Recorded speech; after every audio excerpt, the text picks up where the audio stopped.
শুষ্ক মৌসুম শেষে পদ্মায় আসতে শুরু করেছে নতুন পানি, আর সেই পানিকে ঘিরে কুষ্টিয়ার দৌলতপুর উপজেলার আবেদের ঘাট এলাকায় দেখা দিয়েছে কর্মচাঞ্চল্য। বর্ষার পুরো মৌসুমে নদীপাড়ের 4টি ইউনিয়নের মানুষের যাতায়াতের প্রধান ভরসা নৌকা। তাই পুরনো নৌকা মেরামত, রং করা এবং চলাচলের উপযোগী করে তুলতে এখন ব্যস্ত সময় পার করছেন মাঝি ও জেলেরা। কয়েকদিনের মধ্যেই নদীতে বাড়বে পানি, সেজন্য শেষ মুহূর্তের প্রস্তুতিতে ব্যস্ত তারা।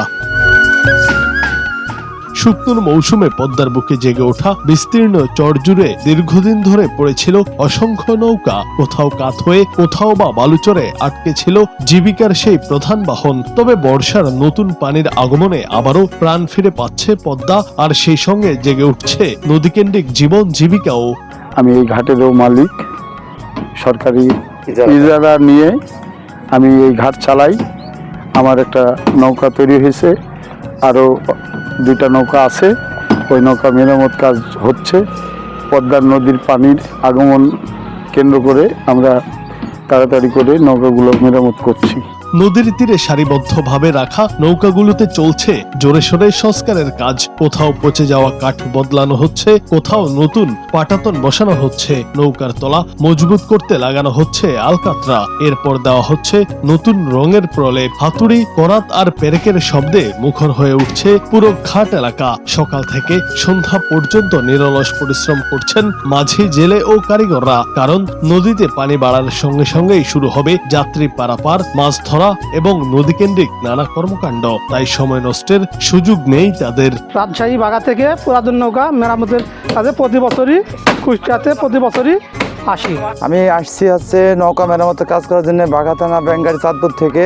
প্রতি বছর এই টাইমে মৌসুমের সময় আমরা চলে আসি এখানে কাজ করার জন্য। 8-10টা ডেলিভারি দেওয়া হয়েছে, আরও 8-10টা আছে কাজ করা লাগবে। এই মিস্ত্রি কাজ করে আমরা জীবিকা নির্ভর করি। আমরা দিন হাজিরা কাজ করি। প্রতিদিন আপনার মনে করেন 1000 টাকার পার ডে আমাদের হাজিরা দেয়। 3 মুক্ত খাবার দেয়, থাকার জন্য জায়গা টায়গা যা কিছু তারাই নাও মালিকেরাই এটা আমাদেরকে দেয় আর কি। আমরা নতুন নতুন আবার পুরাতন, যদি নতুন একটা নৌকা মনে করেন কিছু নষ্ট হয়েছে, নষ্ট সারার জন্য মেরামত কাজ করি, নতুনগুলো বানাই।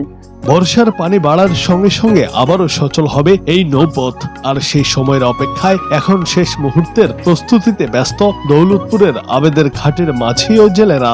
আমি এই নৌকার মালিক। আমার এই ঘাটটা আপনার বছরে 4 মাস চলে, 12 মাসের 4 মাস চললেই আমাদের নৌকা অনেক ক্ষতিগ্রস্ত হয়। এই নৌকা তুললেই মনে করেন 1-1.5 লাখ টাকার খরচ হয় আমাদের।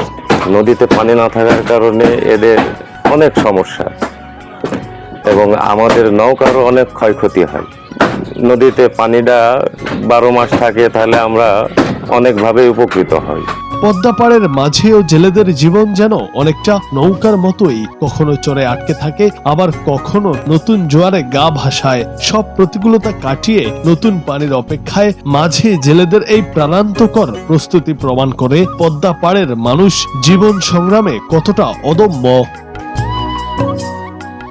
জুনায়েদ আহমেদ, বাংলা টিভি।